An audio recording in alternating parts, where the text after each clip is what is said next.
襟好みしすぎなだけじゃないの。アシスタントは育てるものでしょ。多少妥協しても人間らしい生活をしなさい。先生に何がわかるんですか？少なくともこれは間違ってる。自分がうまくやれないのを人のせいにしてるようにしか見えない。月間でのほほんとやってる人に言われたくありません。そういうの5000万部売ってから言ってもらえます。じゃあそういうレベルで戦ってるんです。でも悪いけど私の方が面白い漫画描いてっから。陶器と剣のカップリングは何だ。中途半端にねじ込んでるだろ。図星ですか。売れっ子様が読者の意見でブレちゃいましたか。見ましたよ、今日アマのドラマ。あんなの許しちゃってプライドないんですか？舞台の稽古もう終わったの？正確に言えば休止。あれ、お兄ちゃんは？あいつなら。 그렇게 아쿠아와 아카네는 2.5차원 연극을 보러 가게 되었고, 아쿠아의 고지식한 틀을 깨줄 생각에 아카네는 엄청 신난 분위기였죠. 연극이 시작되었고 생생한 감각과 몰입감에 아쿠아는 신세계를 경험하게 됩니다. 기존의 연극이 한 무대를 돌려 쓰는 형식이라면 2.5차원 무대는 객석을 360도 회전시켜 여러 무대를 빠르게 바꿔주는 방식이었고, 무대의 막도 모니터로 이루어졌기에 연극의 영상 연출도 풍부하게 사용할 수 있었습니다. 그 밖에도 4D 영화처럼 여러 감각을 느끼게 해줬기 때문에 연극이 안고 있는 제약을 해결함과 동시에 장점을 부각한 최신식 체험형 콘텐츠였습니다. 想像の50倍面白かった。でしょ？演出も映像畑の人間からは出ない発想ばかりで顔崩れてんぞ。 아쿠아의 극찬에 아카네는 좋아주고 했고, 거기서 우연히 스미야키를 만나게 됩니다.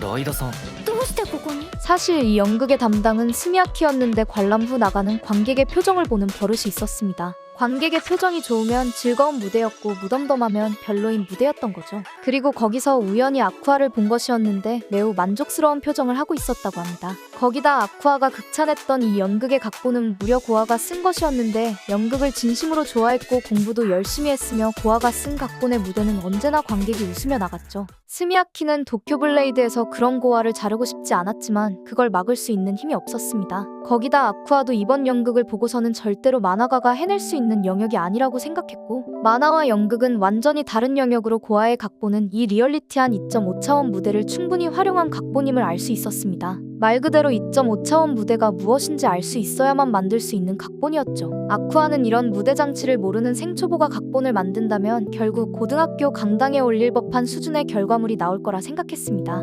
물론 원작자의 주장도 완전히 틀린 건 아니었습니다. 아무리 연극판이라고 해도 주요 캐릭터의 성격을 바꾼 건 큰 문제니깐요. 問題はそこに存在するディスコミュニケーションだ。感動台にちょっと小づくくらいはしておくか。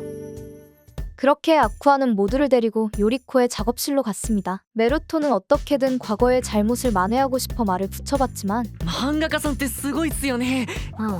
まあそうね。 역시나 CR도 안 먹혔죠. 아비코를 설득하기 위해 아쿠아가 생각한 계획은 이랬습니다. 한번 히트친 창작자는 대부분 자기가 제일 잘났다고 생각하기 쉽고, 편집자가 하는 말은 들은 채도 안 하고 주변에는 비위 맞추려는 사람만 가득하게 돼서 조언을 들으려고 하지 않게 됩니다. 그래서 그런 사람에게 다른 사람이 말해봤자 오히려 역효과만 날 것입니다. 그 속에서 유일하게 들어줄 가능성이 있는 건 동업자이자 선배나 스승의 조언일 테고, 현재 아비코를 설득할 수 있는 건 요리코밖에 없었죠. 그래서 당사자에게 직접적으로 말하기보다는 요리코를 통해 간접적으로 영향을 주려고 했고, 그렇기에 아비코가 아닌 요리코의 작업실로 찾아온 것입니다. 원래는 아비코도 같이 초대해서 모두 모였을 때 말할 생각이었지만 도쿄블레이드는 주간 연재이기에 시간이 없어서 오지 못했습니다.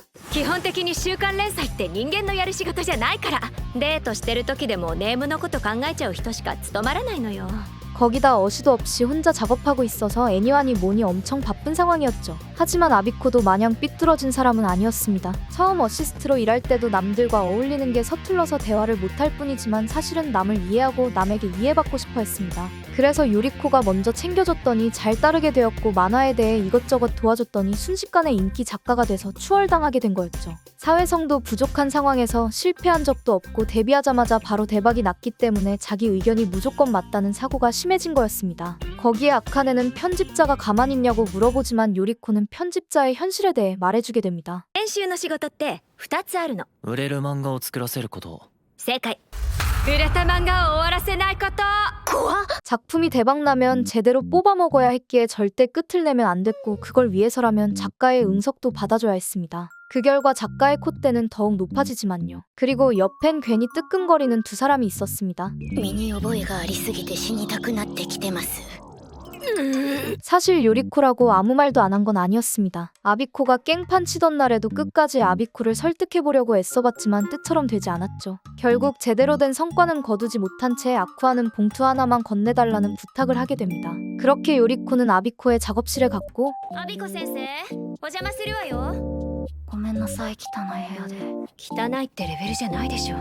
마감은 어제였지만 아직도 원고가 끝이 안 난 상황이었습니다. 그래서 잠도 안 자고 철야로 작업하고 있었으며 컬러 작업과 단행본용 추가 작업도 있었기에 아비코는 쉴 시간이 없었죠. 이렇게 바쁜데도 어시를 안 쓴 이유는 본인이 어시에 만족을 못했고 원하는 바 또한 정확히 설명할 수도 없었기 때문이었습니다. 그래서 어시가 그린 걸 본인이 계속 수정할 바에 그냥 처음부터 자기가 그린 게 더 나았기에 어시를 아예 안 쓰고 있었죠. 당연히 연극의 각본은 아직 시작도 못하고 있었습니다. 결국 요리코가 밀린 마감을 도와주게 됐고 현실과 타협하지 않고 고집부리는 아비코에게 따끔한 충고를 날리게 되는데 襟好みしすぎなだけじゃないの。アシスタントは育てるものでしょ。多少妥協しても人間らしい生活をしなさい。先生に何がわかるんですか少なくともこれは間違ってる。自分がうまくやれないのを人のせいにしてるようにしか見えない。月間でのほほんとやってる人に言われたくありません。そういうの5000万部売ってから言ってもらえます。そういうレベルで戦ってるんです。 아비코는 폭발하여 결국 선 넘는 말까지 해버립니다. でも悪いけど私の方が面白い漫画描いてっから。陶器と剣のカップリングはなんだ。中途半端にねじ込んでるだろ。図星ですか。売れっ子様が読者の意見でブレちゃいましたか。見ましたよ今日アマのドラマあんなの許しちゃってプライドないんですか 하지만 요리코도 한 성격하기에 둘은 밤새 싸우면서 작업을 이어나갔고 결국 2차 마감 전까지 무사히 끝냈습니다. 그리고는 속마음을 털어놓는데 사실 아비코는 요리코를 제일 존경했고 오늘달콤이라는 작품을 세상에서 가장 좋아했지만 드라마에서 더럽혀져 버리는 걸 보고는 이렇게까지 고집 피우는 것이었습니다. 아비코가 만화가가 된 것도 오늘달콤 때문이었죠. 先生の作品はもっとすごいのに好きな作品汚されるのは絶対に嫌なの 그렇게 아비코는 속마음을 털어놓게 되면서 두 사람은 결국 화해했고 요리코 또한 자신의 속마음을 말해줬습니다. あのドラマ私はやってよかったって思ってる。 결국 아비코는 요리코의 마음을 이해했고 아쿠아가 전해달라는 봉투에는 전해봤던 2.5차원 연극의 티켓이 있었습니다. 끝까지 시청해주셔서 감사합니다. 좋아요와 구독은 제게 큰 힘이 됩니다. 그럼 언제든 또 놀러와주세요.